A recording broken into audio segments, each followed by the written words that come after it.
BNP যখন বলে যে তারা মেজরিটির ভোট পেয়ে তারা সরকার গঠন করেছে, অতএব যেহেতু তারা সরকার গঠন করেছে, 2/3 মেজরিটি পেয়েছে, জনগণ তাদেরকে সমর্থন দিয়েছে, যা খুশি তারা তাই করতে পারে, এই বক্তব্য গণভোটের সঙ্গে প্রতারণার শামিল।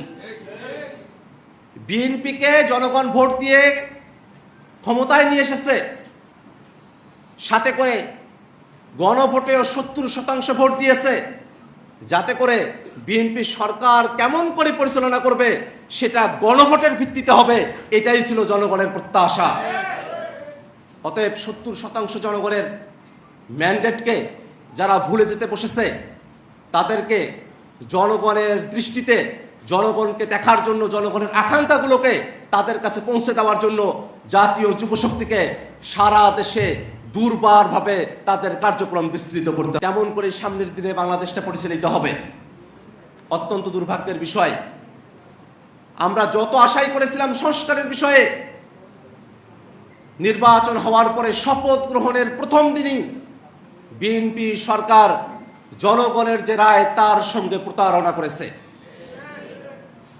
গণভোটে হ্যাঁ জয়যুক্ত হলে সংস্কারগুলো বাস্তবায়ন করার যে বাধ্যবাধকতা, সেটা বিএনপি না বুঝে গণভোটে হ্যাঁ চেয়েছে, এটা আমাদের মনে হয় না।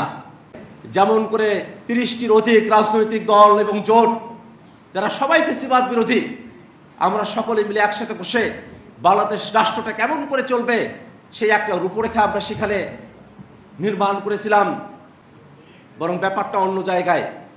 এবারের নির্বাচনের সময়টাতে সংসদ নির্বাচন এবং গণভোট, এই দুইটা বিষয় পরস্পরের সাথে অঙ্গাঙ্গিভাবে জড়িয়েছিল।